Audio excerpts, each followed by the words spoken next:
encore un privilège pour moi d'être là ce soir.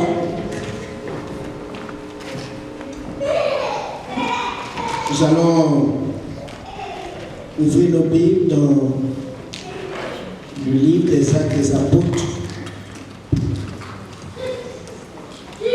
chapitre 3. C'est un passage que on connaît très bien ici. Nous allons méditer, nous allons tirer quelques points.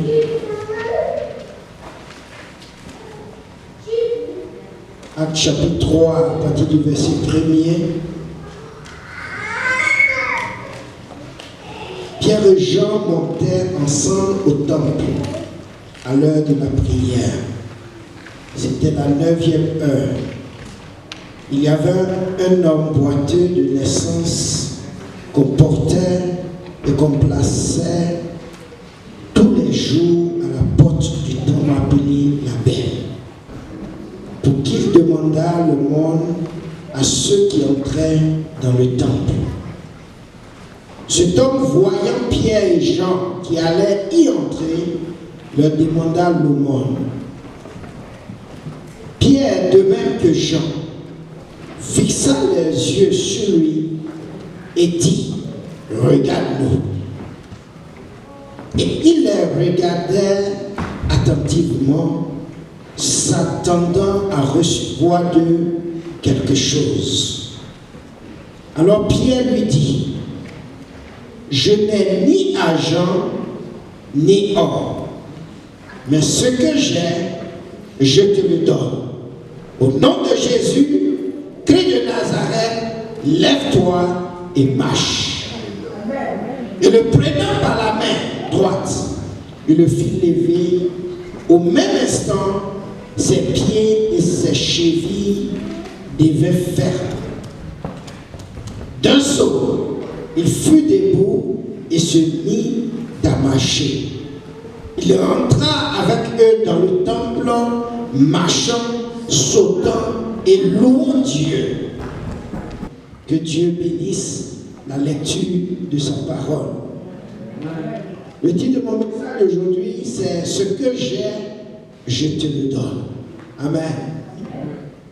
Ce que j'ai, je te le donne. Le dimanche passé, nous avons vu avec le pasteur que Dieu a fait de nous des ambassadeurs. Dieu a fait de nous des ambassadeurs. Un ambassadeur, nous avons vu, c'est quelqu'un qui a l'autorité dans un pays. L'autorité de son pays dans un autre pays. Et nous sommes là pour réconcilier les hommes avec Dieu. Amen. Mais pour remplir cette tâche d'ambassadeur, nous avons besoin de l'autorité. Je vais vous donner un peu le background de ce passage que nous venons de lire tout à l'heure. Pierre et Jean ainsi que les autres disciples venaient de connaître une expérience extraordinaire à la chambre haute. Vous pouvez le lire dans le chapitre 2. Nous avons le chapitre 3, mais le chapitre 2 nous parle de la Pentecôte. La puissance du Saint-Esprit est descendue sur eux, comme Jésus leur avait promis. Dans Actes 1, verset 8, Jésus leur a dit: mais vous recevrez une puissance, le Saint-Esprit survenant sur vous, et vous serez mes témoins à Jérusalem, dans toute la Judée, dans la Samarie et jusqu'aux extrémités de la terre. Bien aimé, le Saint-Esprit qui avait été promis aux disciples est la même autorité, la même puissance qui était en Jésus quand il était sur la terre.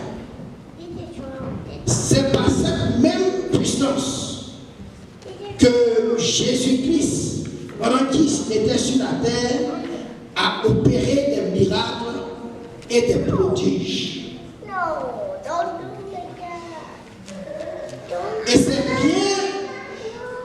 aussi le même esprit, la même puissance que les disciples ont reçu à la chambre haute. Et qu'aujourd'hui, nous aussi, nous avons reçu. Amen.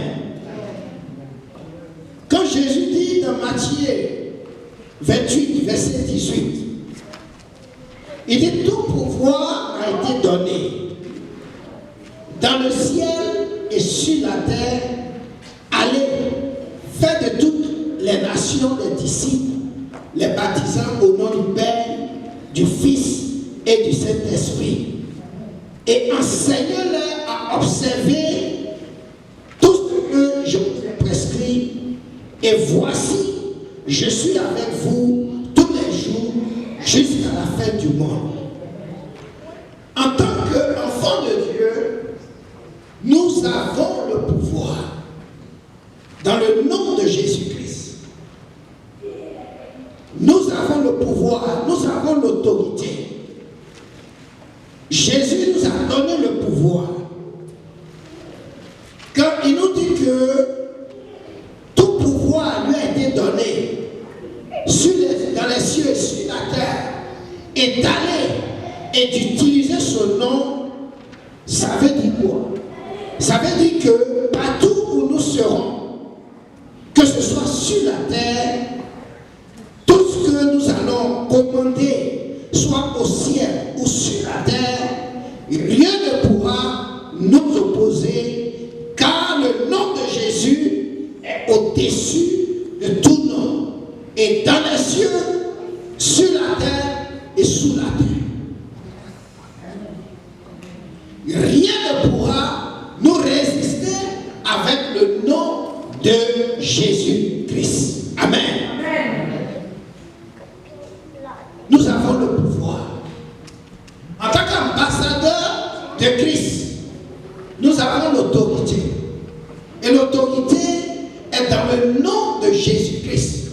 Ce mois a été décrété le mois pour le salut des âmes. Et nous devons savoir que dans cette mission, comme Jésus a dit à ses disciples, je suis avec vous tous les jours jusqu'à la fin du monde. Nous ne sommes pas seuls dans cette mission. Dans Matthieu 18, le verset 18, Jésus aussi dit, je vous le dis en vérité, tout ce que vous lierez sur la terre sera lié dans le ciel. Et tout ce que vous délierez sur la terre sera délié dans le ciel.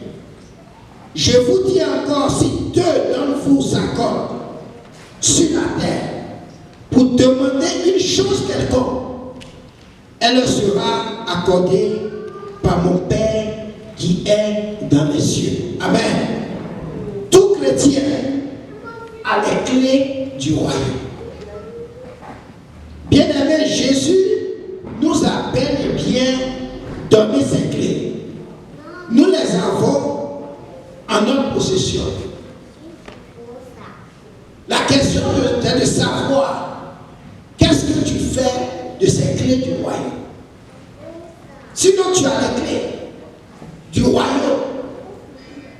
Tu as le pouvoir de délier et le pouvoir de lier. Mais la question, c'est de savoir comment tu t'enseignes des clés du royaume. Jésus nous a bel et bien donné ce pouvoir. Nous avons le pouvoir dans les cieux comme sur la terre. Bien-aimé, tu l'as reçu ce pouvoir avant le jardin d'Éden. Ce pouvoir ne nous a pas été donné quand Jésus-Christ est venu sur la terre et il est mort et il est ressuscité. Ce pouvoir nous avait été donné. Cette autorité nous avait été donnée bien avant le jardin d'Éden. Ton pouvoir ne t'a pas été donné, comme je l'ai dit, quand Jésus est venu sur la terre et qu'il est mort et ressuscité le troisième jour. Non. Nous avons eu ce pouvoir bien avant que Jésus n'arrive sur la terre. Jésus nous a donné le pouvoir avant que le monde visible ne soit créé. Jésus a donné le pouvoir même avant qu'Adam et Ève ne soient formellement créés. L'homme avait le pouvoir.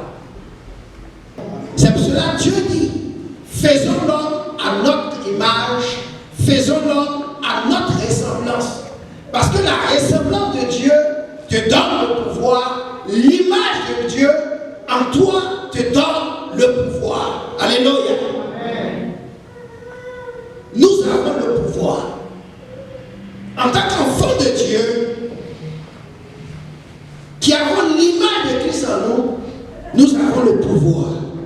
Et ce pouvoir est un pouvoir divin et un pouvoir éternel. C'est ta ressemblance à Dieu qui te donne le pouvoir. C'est pourquoi le Dieu de ce siècle, sachant cela, la Bible dit qu'il fait tout son possible pour aveugler l'intelligence de l'homme, afin que l'homme ne vise point la splendeur de l'évangile de gloire de Christ, qui est l'image de Dieu. L'ennemi, le diable, il sait que nous avons le pouvoir quand nous avons reçu l'image de Dieu en nous. Quand nous avons été faits à la ressemblance de Dieu, Dieu nous a donné le pouvoir. Avant que la terre ne soit créée, le diable avait été déjà précipité sur la terre. Le diable avait été précipité sur la terre avant que l'homme ne soit créé. Avant que ce monde ne soit créé, le diable avait été précipité parce qu'il a voulu le pouvoir de Dieu. Bien aimé, ce monde aujourd'hui, c'est un combat de pouvoir. Amen. C'est un combat de pouvoir. Les hommes veulent le pouvoir. Le diable veut le pouvoir. Et cela, c'est depuis quand il était avec le Seigneur. Il a toujours voulu le pouvoir. Mais ce pouvoir, Dieu nous a donné, vous et moi. Quand nous avons été créés à l'image de Dieu, à sa ressemblance, Dieu nous a donné ce pouvoir. Et c'est pour cela que nous devons veiller pour que ce pouvoir ne nous soit pas arraché. Adam et Ève n'avaient pas veillé. Adam et Ève n'avaient pas compris que le diable était à leur trousse à cause de ce pouvoir, à cause de l'autorité que Dieu leur a donnée. Parce qu'ils ont été créés à l'image de Dieu, à la ressemblance de Dieu. Donc, bien aimé, l'arrivée de Jésus sur la terre était donc pour restaurer l'autorité, le pouvoir de l'homme.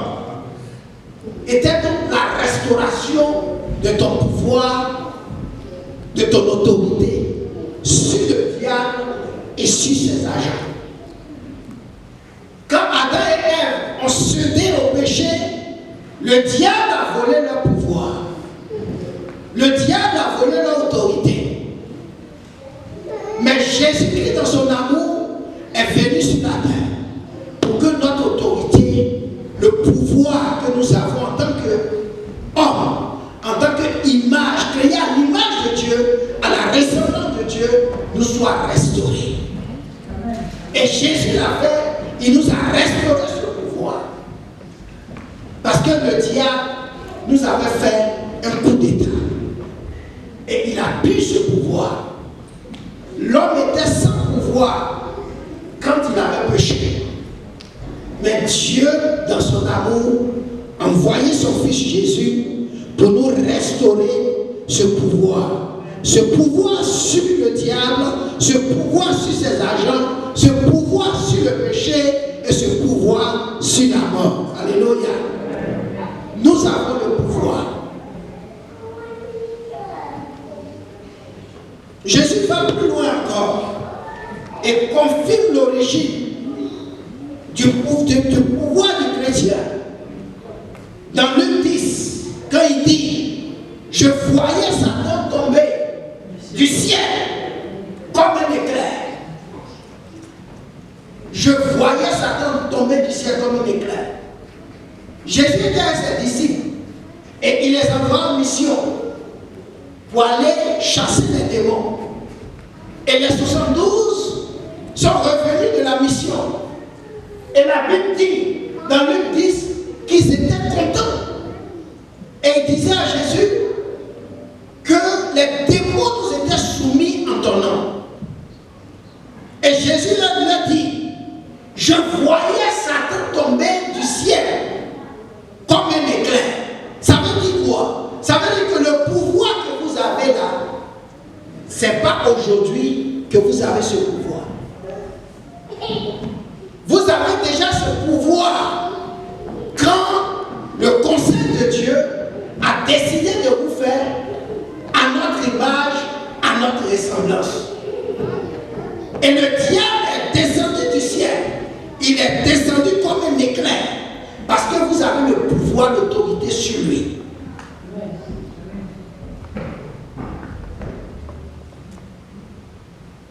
Il dit, voici, je vous ai donné le pouvoir de marcher sur les serpents et sur les scorpions et sur toute la puissance de l'ennemi.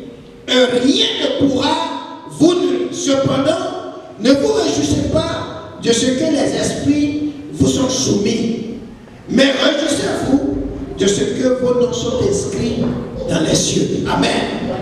Réjouissez-vous de ce que vous êtes à mon image, vous êtes à la ressemblance de Dieu. Parce que c'est ceux qui sont à la ressemblance de Dieu, ceux qui sont faits à l'image de Dieu, qui ont le pouvoir sur Satan.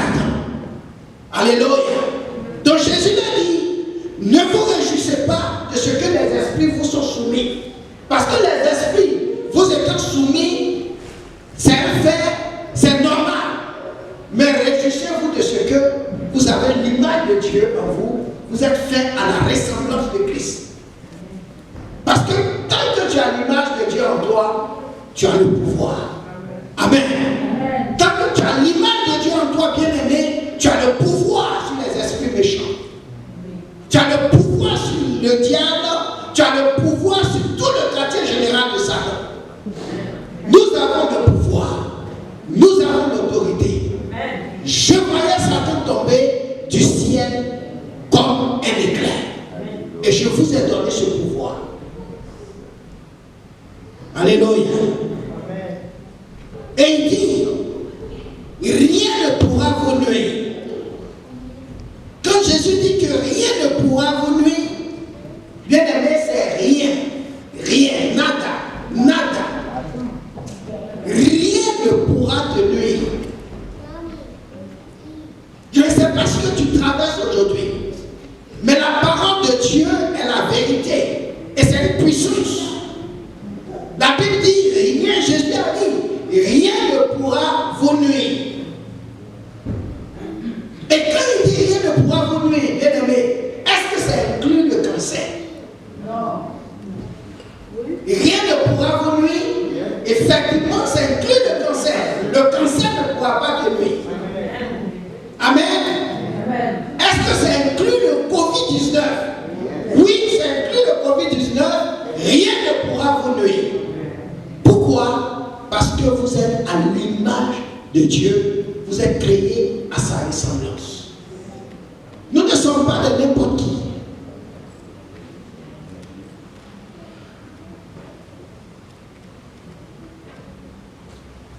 Les sorciers du village ne peuvent pas te nuire. Ils ne peuvent pas te nuire. Parce que la Bible dit que rien ne pourra te nuire. Alléluia.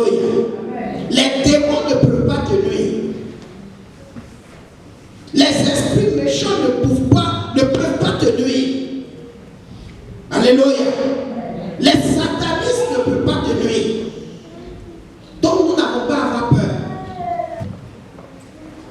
n'y a pas un aspect du diable où l'autorité que tu as reçue ne peut pas agir.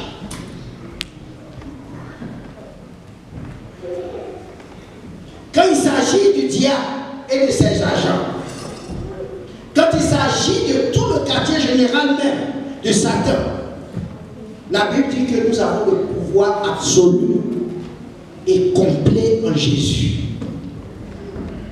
C'est un pouvoir complet. Il n'y a aucun aspect du diable qui peut nous nuire. Alors tu peux exercer ton autorité. Nous avons les clés du royaume. Jésus nous a donné les clés du royaume.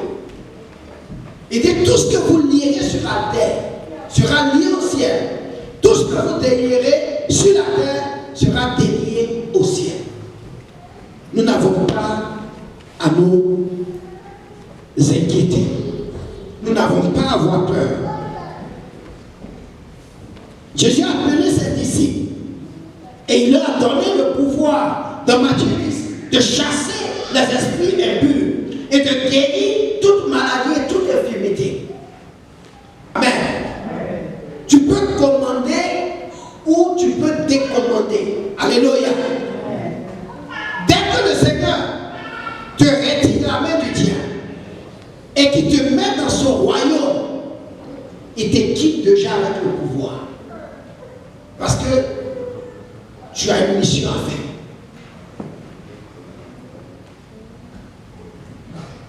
Tu peux chasser les mauvais esprits. Tu peux les ordonner de sortir. Tu peux les chasser quand tu veux, où tu veux et comme tu veux. Amen. Tu as le pouvoir sur le diable et sur ses agents. Rien ne peut et rien ne doit te nuire en tant qu'enfant de Dieu. Tu dois guérir les malades. Tu dois ressusciter les morts. Et ici, je pèse vraiment les mots. Parce que c'est un ordre de Dieu. C'est un ordre. Jésus a dit dans Matthieu 10, verset 7, il dit, allez prêcher et dites, le royaume de Dieu est proche. Et verset 8, il dit, guérissez les malades, ressuscitez les morts, purifiez les lépreux, chassez les démons. Vous avez reçu gratuitement, donnez gratuitement. C'est un ordre. Ça se pose à toi. Que tu veuilles ou pas, tu dois guérir malade. Que tu veuilles ou pas, tu dois ressusciter mort. Mais le problème de l'Église aujourd'hui, c'est que on ne fait pas confiance à l'autorité, au pouvoir que nous avons. Et on ne croit même pas que nous avons l'autorité et nous avons le pouvoir. L'Église d'aujourd'hui ne croit plus. C'est Jésus qui parle ici. Il dit guérissez les malades, ressuscitez les morts. C'est quand la dernière fois, quand tu as pu chasser une petite fourmi de démons. J'ai dit fourmi. C'est quand la dernière fois. Mais pourtant tu as le pouvoir. Jésus m'a dit dans Jean 12 que nous allons faire de plus grandes choses. Dans Jean 14, verset 12. Il dit en vérité, je vous le dis, celui qui croit en moi fera les œuvres que je fais. Et il en fera de plus grandes parce que je vais au Père. Quand c'était la dernière fois que tu as imposé les mains à une puce et que la puce est guérie? Pourtant, tu as reçu l'ordre de guérir, de ressusciter et de chasser les démons. Nous avons le pouvoir de le faire, bien-aimés. Dieu nous a donné ce pouvoir. pouvoir de purifier les lépreux, de chasser les démons, de ressusciter les morts, de guérir les malades. Nous avons le pouvoir en tant qu'Église.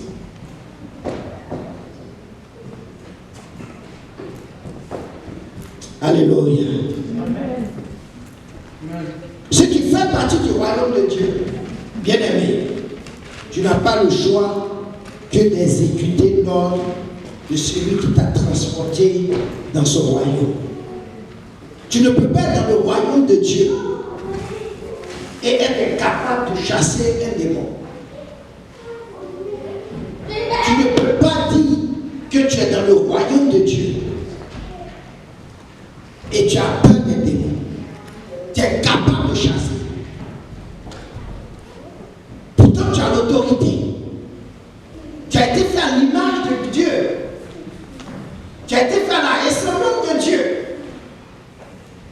Mais tu as peur de chasser un démon. C'est contradictoire. Nous avons le pouvoir. Nous avons la puissance. Nous avons l'autorité. Alléluia. Si tu es dans le royaume de Dieu, tu ne peux pas être capable d'annoncer la parole, même à un enfant de 5 ans.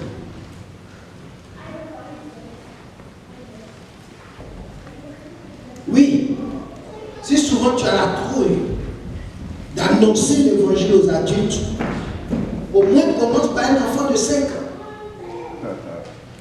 Il y a des parents qui ont été gagnés à cause de leurs enfants. Même nous avons l'autorité d'annoncer. Nous avons le pouvoir. Il a dit, allez. Allez. Faites des nations des disciples. Nous devons annoncer la parole de Dieu. Si nous avons le pouvoir, si nous avons l'autorité. L'autorité que nous avons, ce n'est pas pour nous. Ce n'est pas pour garder. Amen. L'autorité que nous avons, c'est pour donner aux autres. Revenons à notre terre de base. Dans Acte 3. On dit que Pierre et Jean montaient ensemble au temple à l'heure de la prière. Et il y avait un boiteux devant la porte. Combien sont ceux qui partent au temple et qui laissent sur leur chemin des boiteux spirituels?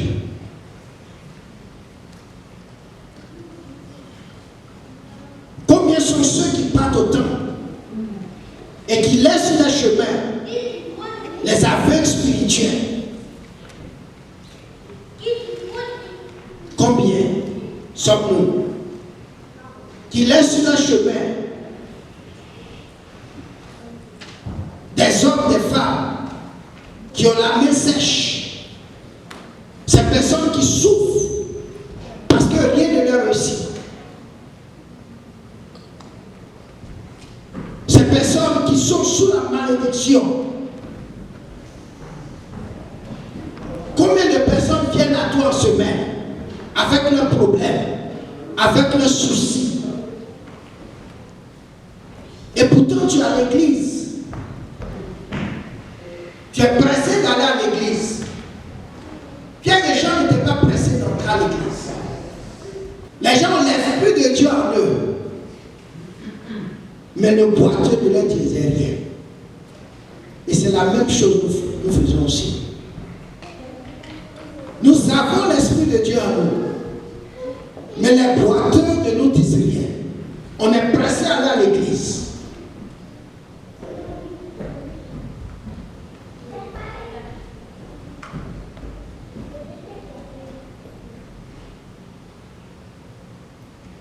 L'église, c'est vrai, c'est pour nous qui sommes sauvés, pour la communion fraternelle comme nous sommes là ce soir, mais c'est surtout pour ceux qui sont sur le long du chemin. C'est ceux que nous dépassons pour entrer à l'église. Ceux qui nous appellent en semaine avec leurs problèmes. Ceux qu'on apprend qui sont malades.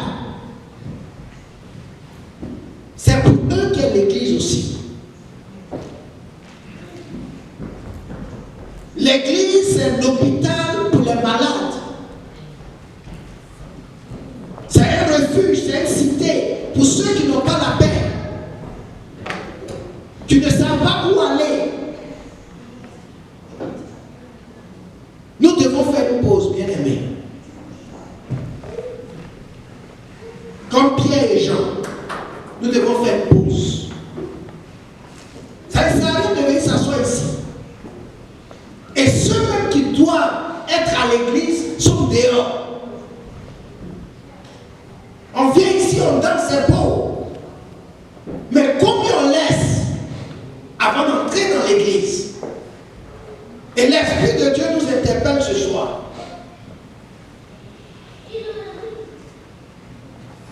Ne soyons pas pressés à rentrer dans le temps. Alors qu'il y a un boiteux, ce boiteux, cet aveugle spirituel qui est sur le long de ton chemin, qui a besoin d'entrer dans le temps et de louer Dieu avec nous. Ne soyons pas pressés à venir à l'église. Ne soyons pas pressés.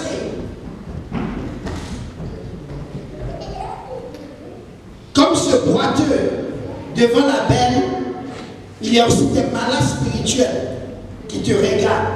De la même manière, il regardait Pierre et Jean, espérant recevoir quelque chose d'eux. Il y a des malades spirituels, il y a ces boiteux spirituels. Quand tu cours, tu vas à l'église, tu sors, tu reviens, chaque fois tu t'en vas là, il te regarde. Il attend de recevoir ce que tu as.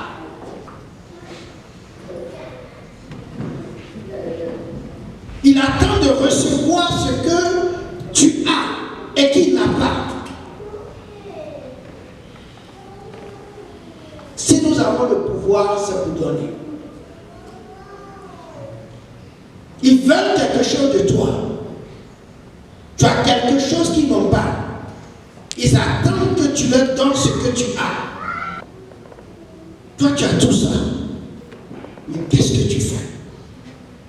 Pierre et Jean ont pris le temps de s'arrêter et de dire à ce boiteux, regarde-nous.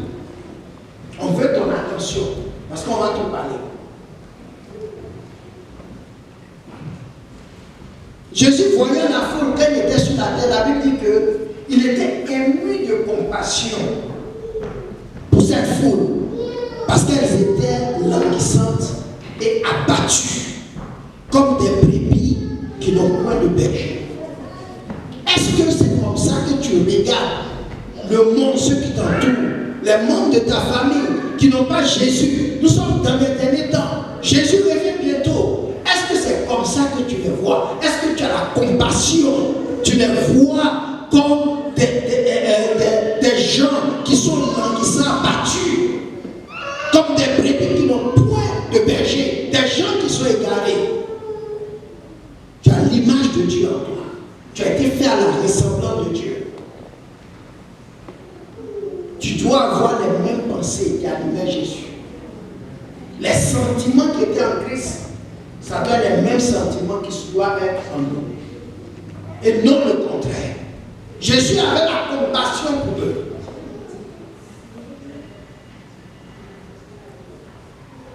Dans Jean 4, verset 34, Jésus a dit, ma nourriture est de faire la volonté de celui qui m'a envoyé et d'accomplir son œuvre. Ne dites-vous pas qu'il y a 4 mois jusqu'à la moisson? Voici, je vous le dis, levez les yeux et regardez les champs qui déjà blanchissent pour la moisson. Celui qui moissonne reçoit un salaire et amasse des fruits pour la vie éternelle. Amen. Celui qui moissonne reçoit un salaire et amasse des fruits pour la vie éternelle. Jésus dit, levez les yeux et regardez les champs ont déjà blanchi. Ce monsieur, ce boiteux qui était assis devant la belle, si Pierre et Jean n'avaient pas mis une pause, ne s'étaient pas arrêtés, cet homme ne serait pas sauvé. Cet homme n'allait pas pouvoir marcher. Cet homme n'allait pas pouvoir louer Dieu en marchant, sautant dans le temps. nous devons mettre pause. Nous devons lever les yeux et de regarder. La moisson a déjà blanchi. Le monde nous attend.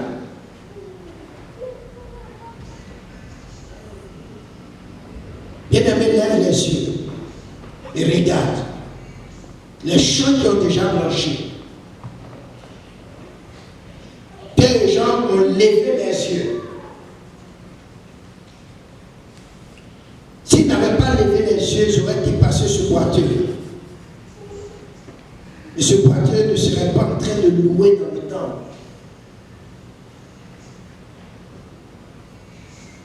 Le verset 6 dit, alors Pierre dit, je n'ai ni argent ni or, mais ce que j'ai, je te le donne. Au nom de Jésus, lève-toi et marche. Nous avons le nom de Jésus, alléluia. Le nom de Jésus est au-dessus de tout nom. On a chanté tout à l'heure. Le nom de Jésus a toute l'autorité qu'il nous faut. Et nous, les enfants de Dieu, nous avons reçu le droit d'utiliser l'autorité du nom de Jésus. Nous avons le devoir d'ordonner avec autorité aux esprits méchants et de les chasser des corps de ces individus. Nous avons la parole de Dieu dans notre bouche, dans notre cœur. Et cette parole est près de nous. Nous devons l'utiliser, nous devons la déclarer avec assurance et avec foi. Nous avons l'autorité. Le nom de Jésus n'est pas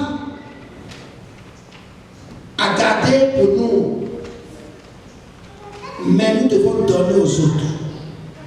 Nous devons partager comme Pierre et Jean ont fait. Ils ont partagé ce Jésus avec ce boiteux. Au nom de Jésus, ce que j'ai, je te le donne. Au nom de Jésus, lève-toi et marche. Que cela soit notre prière. Tout le long de cette semaine et les jours à venir, que Dieu ouvre nos yeux spirituels afin qu'on puisse voir des hommes, des femmes comme étant languissants et abattus, des gens qui n'ont point de berger. Et nous devons partager Jésus avec eux. S'ils sont malades, nous avons le pouvoir de leur poser les mains. Il dit, voici les signes. Jésus a dit, voici les signes qui vont vous accompagner. En mon nom, vous allez chasser les démons. Vous allez poser les mains aux malades. Et les malades seront guéris. Si vous buvez quelques breuvages mortels, cela ne vous fera aucun mal, parce que rien ne peut vous nuire. Nous avons le pouvoir, nous avons l'autorité. Allons et gagnons les âmes et appliquons cette autorité. Que Dieu vous bénisse. Que Dieu bénisse la méditation de sa parole. Je vais prier. Tu as l'autorité. Le problème, c'est que souvent on oublie. Mais quand tu as été fait à l'image de Dieu, quand tu as été fait à la ressemblance de Dieu, le jour où tu as reçu Jésus, il t'a donné les clés du royaume. Il ne faut pas oublier ces clés dans ta poche. Partout où tu passes. Souvent ça nous arrive. Hein? Tu peux avoir la clé dans ta poche, mais tu cherches la clé. Hein? Tu cherches. Souvent ça est dans notre poche. Mais tu cherches. Que ce ne soit pas le cas avec les clés du royaume. Que Dieu ouvre notre esprit, nos yeux spirituels. L'Église doit se réveiller. Amen. L'Église, on doit se réveiller et aller en mission. C'est pour cela que Dieu nous a sauvés. C'est pour cela qu'il nous a donné son nom. Nous allons prier. La Bible dit qu'il y a plus de joie à donner qu'à recevoir. Et le nom de Jésus, c'est pour donner. Tu n'as pas besoin de faire 10 ans dans l'église. Le jour où tu as accepté Jésus, le même jour là tu as reçu les clés reçu le pouvoir. Tu peux chasser les démons. Amen. Tu peux chasser. Tu n'as pas besoin d'aller aux eaux du baptême pour chasser le démon. Tu peux le faire partout où tu es. Si tu ne peux pas le faire, on a vu la dernière fois qu'en tant qu'ambassadeur, c'est de collecter des formations. Prends ces gens-là, envoie-les à l'église. Si tu ne peux pas les chasser le démon, si tu ne peux pas imposer les mains guéries, envoie-le à l'église. Appelle les anciens, appelle les responsables. Parce que c'est à cela que nous avons été appelés. Amen. Et ensemble, nous pouvons le faire. Prions le Seigneur au nom de Jésus. Tu pries pour toi-même. Qu'à partir d'aujourd'hui, les clés que tu as reçues, l'autorité que tu as reçue, tu puisses l'exercer. Alléluia. Tu es un ambassadeur. Alléluia. Seigneur, merci pour ta parole. Merci parce que tu nous as donné le nom de Jésus. Ce nom qui est au-dessus de tout nom. Ce nom qui a tout le pouvoir. Ce nom tout puissant. Et nous prions ce soir. Alors que nous savons ce nom. Et avec ce nom, tu as dit, tout pouvoir m'a été donné. Allez, faites des nations des disciples. Seigneur, donne-nous le zèle d'aller et de faire des nations des disciples. Surtout, ouvre-nous les yeux, Saint-Esprit, en tant qu'Église, sur vraiment les choses spirituelles, d'amasser le trésor dans le ciel, de voir, Seigneur, les champs qui ont déjà blanchi. Nous avons besoin des yeux spirituels pour voir que ces champs sont blanchis, et de pouvoir aller moissonner, Seigneur, avec le nom, l'autorité de Jésus. Nous prions ce soir que tu nous réveilles encore et que nous soyons efficaces. Nous soyons des instruments efficaces entre tes mains. Cette semaine, les jours à venir, les mois à venir, que l'Église soit efficace pour ton royaume, car c'est à cela que tu nous as appelés. Merci pour le nom de Jésus. Merci pour l'autorité. Merci pour la force. Merci pour le zèle. Au nom de Jésus, nous avons prié.